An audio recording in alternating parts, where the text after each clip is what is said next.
Hey guys, welcome back to the Rebel Base. Today's episode we're going to be looking at the virtual plans and concept drawings and ideas for my Rebel Base. I'm going to take you there virtually, but we're going to do it in style. What have we here? Thanks, Lando. Okay, let's go.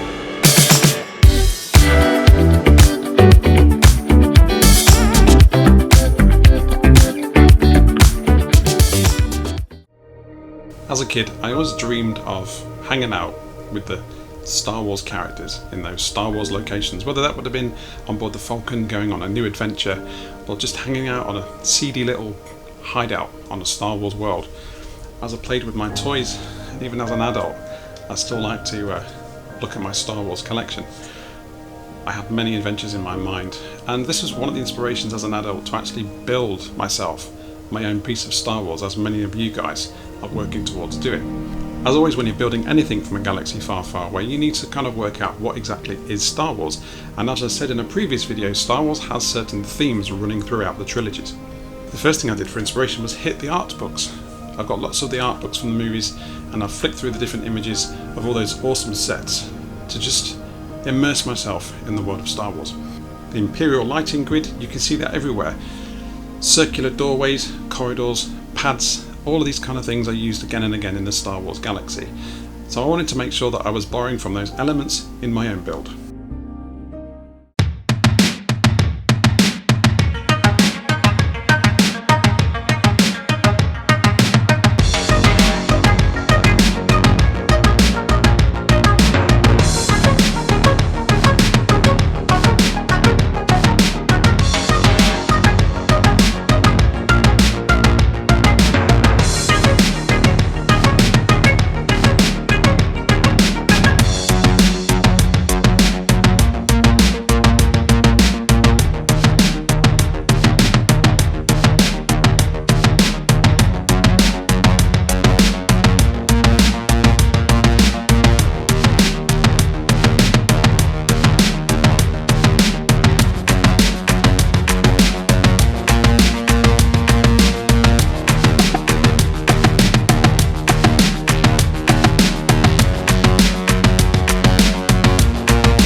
Once I'd finished with the sketches, I fired up 3D Max and started to make this thing inside the computer. I wanted to include the Millenium Falcon style seating area, a sliding door, a Holo table, and some kind of shelving behind the chair that I could later use to display some of my Star Wars collectibles. From this 3D model, I'm then able to export the individual elements so that I can start breaking those down into 2D plans. I took one segment of the Millenium Falcon seat and broke it down into the two elements: foam pads and wooden frame. I use a program called Pepicura that lets you break down a 3D model into 2D surfaces and arrange them onto a print bed that you can send to either a laser cutter or a traditional paper printer. Pepicura is a popular piece of software for cosplayers and prop builders alike. Let's check out the virtual plans together.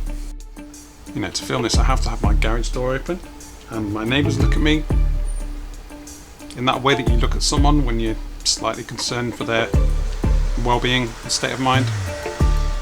What you can't see off camera is my half-complete R2-D2 and a bunch of other droids sitting around my garage door entrance, which is quite a normal thing. You see that in every neighbourhood, right? Anyway, this is Jay Cully 3D's place. That's how we do it here. Right, let's see what this space is going to look like. Let's see if I can virtually put myself into the actual Rebel base before it's completed.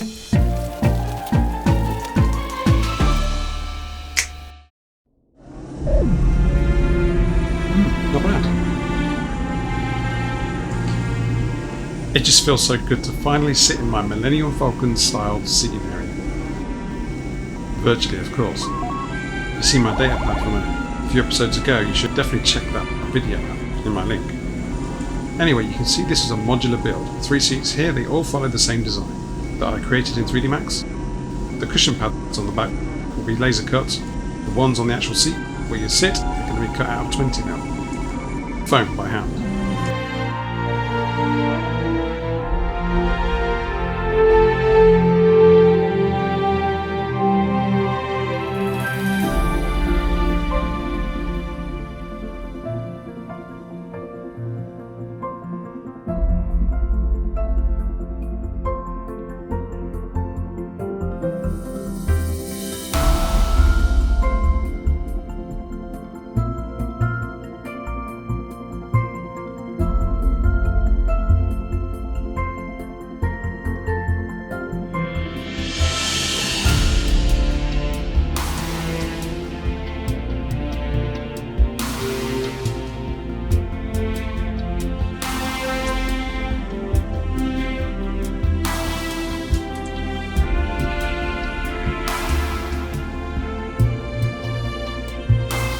Alright guys, this is my version of the Holo table or chest or whatever you want to call this.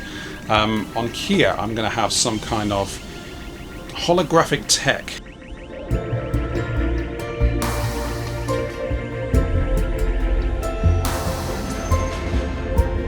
And if you follow me on Instagram, you'll see I've been playing with transparent LCD screens.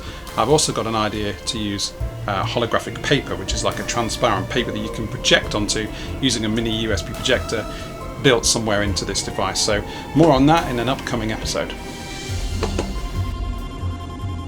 Behind me here you can see the Imperial inspired lighting within the ceiling.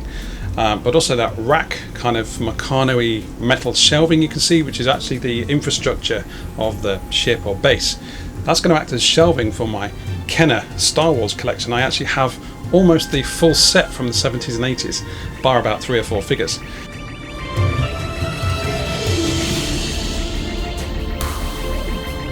So they'll be displayed somehow within that mechanism. So my chosen material for this build, as always, is HD foam, and I've got this in various thicknesses, right up to 20mm. I want to work with foam because I can incorporate lots of curves and bends into the structure. It just bends so natively, and I want to really see how far I can push that in the design.